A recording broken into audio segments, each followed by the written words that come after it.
കഴിക്കാൻ പുറത്താണ് പോകുന്നത്, സിനിമ കാണാൻ പോകുന്നുണ്ട്, അങ്ങനെ കുറേ പരിപാടികളുണ്ട്. അപ്പോൾ ഇത് എത്രത്തോളം ഇടാൻ പറ്റുമെന്ന് എനിക്കറിയത്തില്ല, എന്നാലും എന്നെക്കൊണ്ട് പറ്റുന്നതിൻ്റെ അത്രയും ഞാൻ ഇടുന്നതായിരിക്കും. Hello guys, welcome back to my YouTube channel. അപ്പോൾ ഇന്നത്തെ വീഡിയോ എന്തെന്ന് വിചാരിച്ചാൽ, ഇന്ന് ഞങ്ങൾ കുറച്ച് പ്രോഗ്രാംസ് എല്ലാം കണ്ടക്ട് ചെയ്തിട്ടുണ്ട്. അപ്പം ഞാൻ ഇന്ന് വിചാരിച്ചു എന്നാൽ ഇന്നൊരു ഈവനിങ് വ്ളോഗ് പോലെ ഇന്നത്തെ വീഡിയോ എടുക്കാമല്ലോ എന്ന് വിചാരിച്ചിട്ടുണ്ടായിരുന്നു. ഇന്നലെ എനിക്ക് 10K ആയതിൻ്റെ സെലിബ്രേഷൻ ആയതുകൊണ്ട് ഞാൻ വീഡിയോ ഇട്ടിട്ടുണ്ടായിരുന്നു. അപ്പം ഞാൻ ഇനി വിചാരിച്ചു ഇനി മുതൽ റെഗുലറായിട്ട് വീഡിയോ ഇടാം. അത് എത്രത്തോളം സക്സസ് ആവുമെന്നൊന്നും എനിക്കറിയത്തില്ല, പക്ഷെ എന്നെക്കൊണ്ട് പറ്റാവുന്നില്ല അത്രയും വീഡിയോസ് ഇടാമെന്നാണ് എൻ്റെ ഒരു പ്രതീക്ഷ. അതോ ഇനിയും ഇതും ഒരു മാസത്തേക്കുള്ള ഒരു ഇതേ ഉള്ളതെന്നും എനിക്കറിയത്തില്ല. എന്തായാലും എന്നെക്കൊണ്ട് പറ്റുന്ന അത്രയും ഞാൻ ഇനി മുതൽ വീഡിയോ ഇടാൻ ശ്രമിക്കുന്നതായിരിക്കും. അത് നന്നായിട്ട് നടക്കട്ടെ എന്ന് ഞാൻ എന്നോട് തന്നെ പ്രാർത്ഥിക്കുന്നു. അതിനുള്ള എനർജി എനിക്ക് കിട്ടട്ടെ എന്ന് ഞാൻ പ്രാർത്ഥിക്കുന്നു. അപ്പം നിങ്ങളുടെ സപ്പോർട്ടും അതിൻ്റെ കൂടെ ഉണ്ടായിരിക്കണം. അപ്പം നമ്മുടെ വീഡിയോയിലേക്ക് എല്ലാവർക്കും സ്വാഗതം.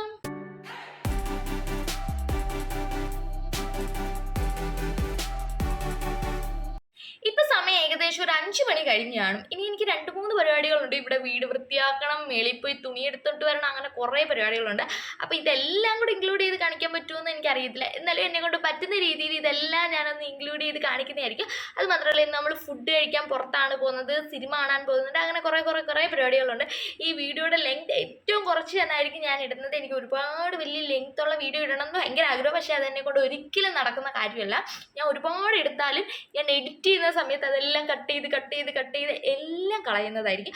അപ്പോൾ ഇത് എത്രത്തോളം ഇടാൻ പറ്റുമെന്ന് എനിക്കറിയത്തില്ല, എന്നാലും എന്നെക്കൊണ്ട് പറ്റുന്നതിൻ്റെ അത്രയും ഞാൻ ഇടുന്നതായിരിക്കും. അപ്പം നമ്മുടെ വീഡിയോയിലേക്ക് എല്ലാവർക്കും ഒന്നുകൂടെ സ്വാഗതം. അപ്പം നമുക്കിനി ആദ്യം പോയി നമ്മൾ ടെറസിൻ്റെ മണ്ടയിൽ പോയി എൻ്റെ ഡ്രസ്സെല്ലാം എടുത്തിട്ട് വരട്ടെ. ഞങ്ങളുടെ വീട്ടിലെ കുഞ്ഞു പ്ലാവിനകത്ത് ഇഷ്ടംമാതിരി ചക്ക പിടിച്ചിട്ടുണ്ടായിരുന്നു. ഇതിപ്പോൾ നമ്മൾ ഇതിനകത്ത് 2 വട്ടം ഇപ്പോൾ അടത്തിയിട്ടുണ്ടായിരുന്നു. ഇപ്പം അതിനകത്ത് അടത്താൻ വേണ്ടിയിട്ട് ഇങ്ങനെ നിൽപ്പുണ്ട്. പറിച്ചിട്ടില്ലായിരുന്നു, പഴുത്തിട്ട് എടുക്കാമല്ലോ എന്ന് വിചാരിച്ച് വെച്ചേക്കുവാണ്. അപ്പം ഗൈസ്, നമ്മൾ ഡ്രസ്സ് എടുക്കാൻ വേണ്ടിയിട്ട് ടെറസിൻ്റെ മണ്ടയിലോട്ട് വന്നേക്കും. ഇവിടെ എല്ലാം ഡ്രസ്സ് കഴുകിയിട്ടേക്കുവാണ് ഗൈസ്. താണ്ടെ ഇഷ്ടം പോലെ ഡ്രസ്സുണ്ട്. അയ്യോ, ഇതെല്ലാം കൂടെ വാരിയെടുത്തിട്ട് വേണം ഇനി താഴോട്ട് പോകാൻ വേണ്ടിയിട്ട്. ഞാനാണെങ്കിൽ ഒരാഴ്ച 1.5 ആഴ്ചയൊക്കെ കൂടുമ്പോഴാണ് ഡ്രസ്സൊക്കെ കഴുകുന്നത്. അതുകൊണ്ട് തന്നെ കഴുകിയിട്ട് മേളിൽ കൊണ്ടുപോകാനും തിരിച്ചെടുത്തുകൊണ്ട് പോകാനും ഭയങ്കര പാടാണ്.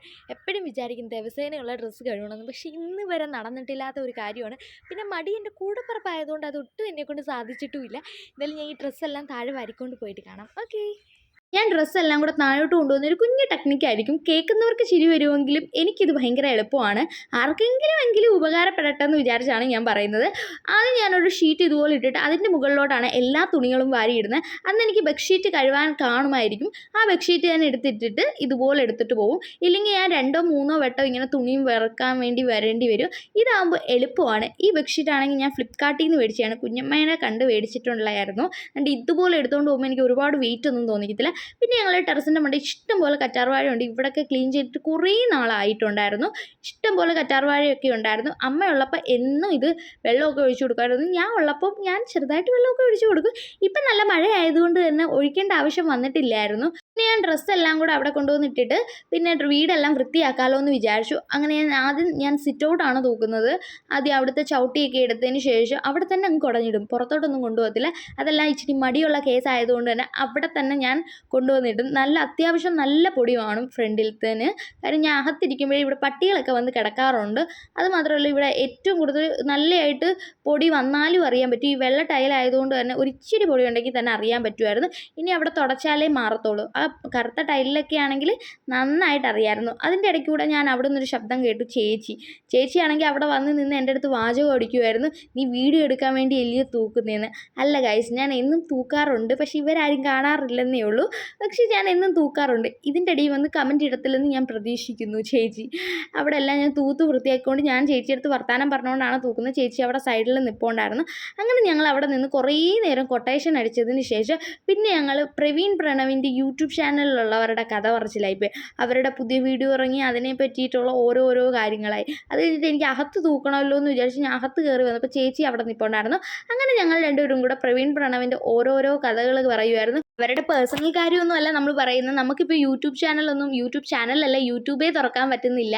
കാര്യം അവരുടെ ആ വീഡിയോയെ ചൊല്ലി റിയാക്ഷൻ വീഡിയോ ഇനി കുറേ നാളത്തേക്ക് എല്ലാവർക്കും പൊങ്കാല ഇടാനുള്ള ആൾക്കാരായതുകൊണ്ട് തന്നെ എന്തോ അവരുടെ വീഡിയോ ആണ് ഇപ്പോൾ ഫുള്ള്. അതുകൊണ്ട് യൂട്യൂബ് തുറക്കുമ്പോഴേ ഇപ്പോൾ എപ്പോഴും അത് തന്നെയാണ്.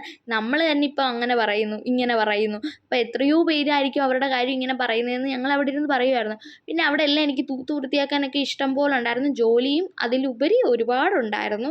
പിന്നെ ഞാൻ ചേച്ചിയെടുത്ത് വർത്താനം പറഞ്ഞുകൊണ്ടാണ് നിൽക്കുന്നത്. ചേച്ചിക്ക് ക്യാമറയുടെ മുമ്പിൽ വരാൻ ഇഷ്ടമല്ല. അതുകൊണ്ട് കതവിൻ്റെ സൈഡിൽ വന്ന് നിൽക്കുകയാണ്. എൻ്റെ ചവിട്ടിക്കകത്ത് പൊടി കണ്ടോ ഗൈസ്, ഇഷ്ടം പോലെ പൊടിയാണ്. ഞാൻ എത്ര വട്ടം തൂക്കുമെന്നൊന്നും ഞാൻ പറയുന്നില്ല. ദിവസം ഒരു വട്ടം കാണാൻ തൂത്ത് എങ്ങനെയാണ് എനിക്ക് ഏറ്റവും വിഷമമുള്ള ഒരു കാര്യമായിരുന്നു. ഞാൻ കുറേ ചെടികൾ നട്ടു വെച്ചിട്ടുണ്ടായിരുന്നു. അതെല്ലാം കരിഞ്ഞു പോയി. പിന്നെ ഈ നെല്ലി അമ്മ നട്ടു വെച്ചായിരുന്നു. പിന്നെ ഞങ്ങളുടെ വീടിൻ്റെ ഫ്രണ്ടിലുള്ള ഒരു കുറച്ച് ചെടികളും.